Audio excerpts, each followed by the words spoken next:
Aliás, sobre a palavra mesmo, tradição, a gente encontra alguns problemas em algumas traduções, como aliás é o caso desse exemplar que você tem aqui, de uma Bíblia que não é uma Bíblia católica. Explica pra gente essa confusão aí dessas traduções, para entender essa verdade da tradição católica. Então, normalmente, as denominações que rejeitam a tradição, né, a existência de uma tradição, elas costumam a citar muito as palavras de Jesus contrária às tradições dos homens, às tradições dos fariseus. Você está dizendo, por exemplo, de igrejas protestantes que acabam acusando esse tipo de tradição, na qual a gente vê na igreja primitiva, como se fosse doutrina dos homens, não é bem assim, não deve ser seguida, porque a Bíblia é a palavra de Deus. É Exatamente, isso? Que nem, por exemplo, Mateus 15, versículos de 2 a 6 e várias outras passagens. Né? Ali nós vemos Jesus claramente condenando os fariseus, os doutores da lei, de estarem, por causa de uma tradição humana deles, estarem alterando o ensinamento de Deus. Né? Só que é o seguinte, nós vemos outras passagens, principalmente nas cartas de São Paulo, né? 1 Coríntios e 2 Tessalonicenses, nós vemos São Paulo falar claramente de tradição. Como nós sabemos disso? Porque a palavra grega utilizada, paradoses, é a mesma que foi empregada lá no Novo Testamento também, no Evangelho, por exemplo, de Mateus, no Evangelho de Marcos. Então, a mesma palavra que Jesus utilizou ali na condenação, paradoses, é a mesma palavra que São Paulo utiliza aqui. Só que São Paulo utiliza a palavra aqui de uma forma demonstrando justamente o inverso, que a tradição, né, apostólica, ela deve ser guardada. Entendi. Né? E o que acontece? Algumas Bíblias alteram essa palavra paradoses. Então, por exemplo, traduzem como ensinamentos. Então, quando está lá em Mateus, fala de tradições. Quando está aqui em São Paulo, fala, por exemplo, de ensinamentos. Veja, não tem nada, um problema nenhum de falar que é ensinamento. Só que então deveria ter colocado lá no Novo Testamento, em Mateus, em Marcos, ensinamento. Utiliza a mesma palavra. Ou seja, acaba sendo um jeito de forçar a barra para diminuir a importância desses documentos oficiais que não estão, que não fazem parte da Bíblia, para afirmar a heresia, por exemplo, de Lutero, que somente a Bíblia deve ser seguida. Pois, como a gente sempre diz, não é só a Bíblia, tradição e magistério, é o que a gente está tentando deixar bem claro aqui, que esse pensamento é da igreja primitiva e fica claro, assim, não precisa, é uma dedução óbvia, que a Bíblia só existe do jeito que é, porque a igreja assim a constituiu. Exatamente. Né? A gente não tem muito tempo, mas vamos aproveitar mais um pouquinho aqui enquanto dá, Carlos. Uma outra questão importante, que eu acho que é uma relação clara que dá para a gente ver da patrística com a Bíblia, é sobre a autoridade da igreja. Né? Aliás, em Timóteo 3, o próprio Paulo vai dizer, né, que a igreja é a coluna e o sustentáculo da verdade. A gente encontra esse tipo de discussão da autoridade da igreja também na patrística? Sim, sem dúvida nenhuma. A igreja, ela é vista como autoridade. Né? Por quê? Porque o que ocorre? Os profetas anunciaram Jesus, né? Concorre para Jesus. Jesus escolhe um grupo de apóstolos, né? E um segundo grupo um pouquinho maior, de 70, para mandar de 2 em 2 para pregar. Mas veja, ele não chama todo mundo e fala para todo mundo, preguem do jeito que vocês me ouviram falar, ou do jeito que vocês interpretaram as minhas palavras. Não, ele escolheu algumas pessoas. Tá? Os apóstolos recebem essa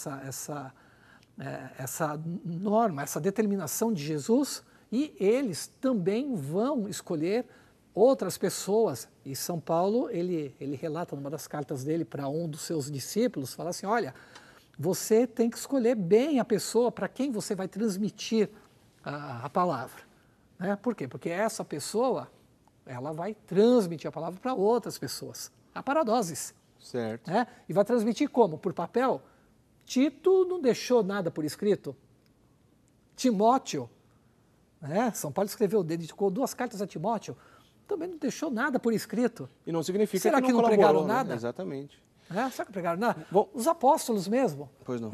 Nós temos Mateus, que escreveu, é um apóstolo de Jesus, né? Temos João, que escreveu, um apóstolo de Jesus, mas Marcos não era apóstolo direto, não era discípulo direto de Jesus, era de Pedro.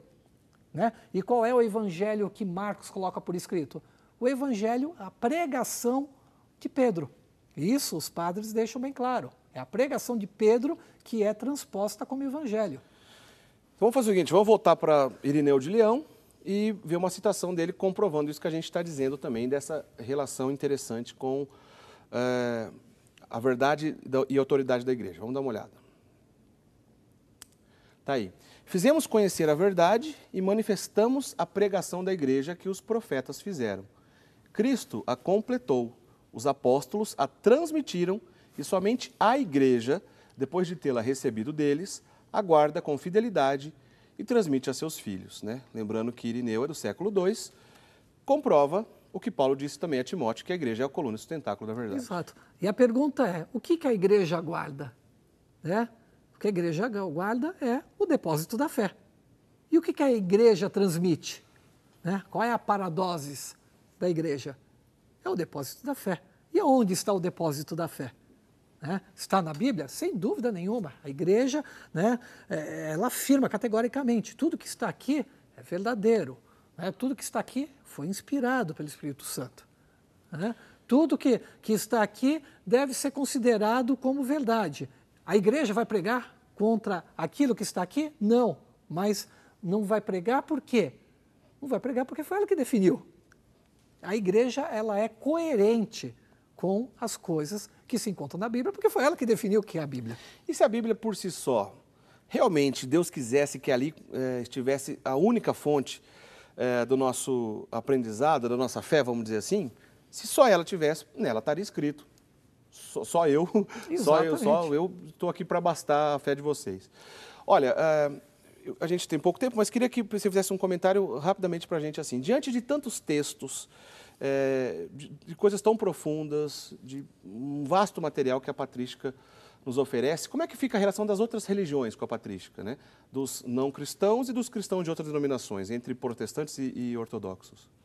Então, os ortodoxos, eles são praticamente como nós católicos, né? Então eles têm uma alta estima pela patrística.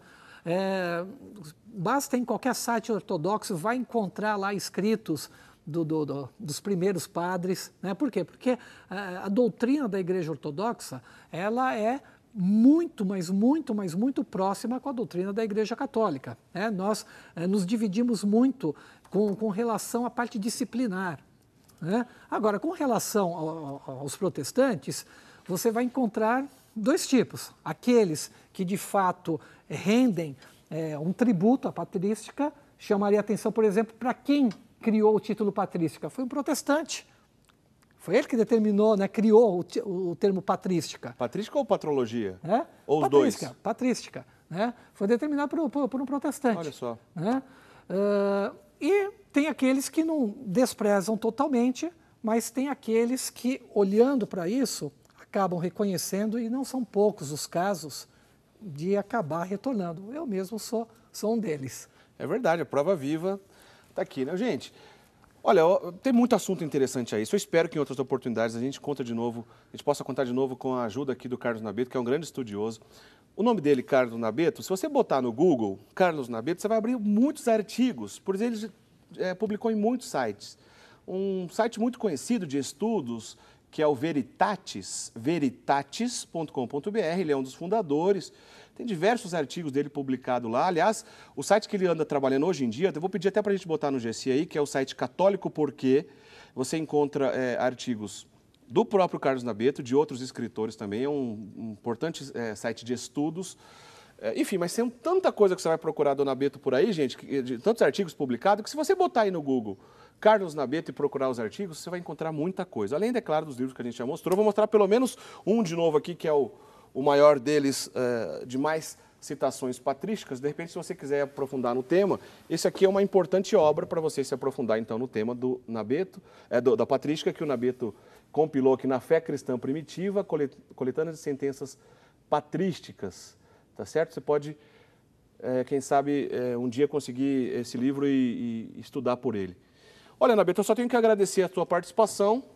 Manda um abraço para Santos, Nabeta de Santos. E a gente conta com a tua presença aqui em outras oportunidades. Muito obrigado mesmo pelo programa, foi excelente.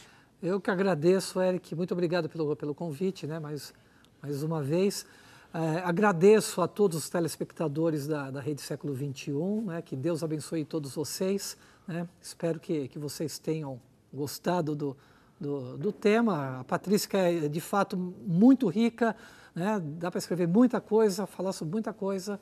Né? Eu agradeço, muito obrigado, Eric. Fique com Deus. Valeu, foi ótimo. Lembrando, então, procurar lá no site Católico Porquê mais informações e mais artigos, assuntos interessantes que o Nabeto escreveu para a gente. Gente, esse programa e os outros programas que a gente faz aqui toda semana ficam sempre disponíveis no site da Rede Século XXI, no rs21.com.br. Basta procurar, então, por programa Eclésia. E lá estão por temas divididos, você vai encontrar os programas que a gente fez recentemente.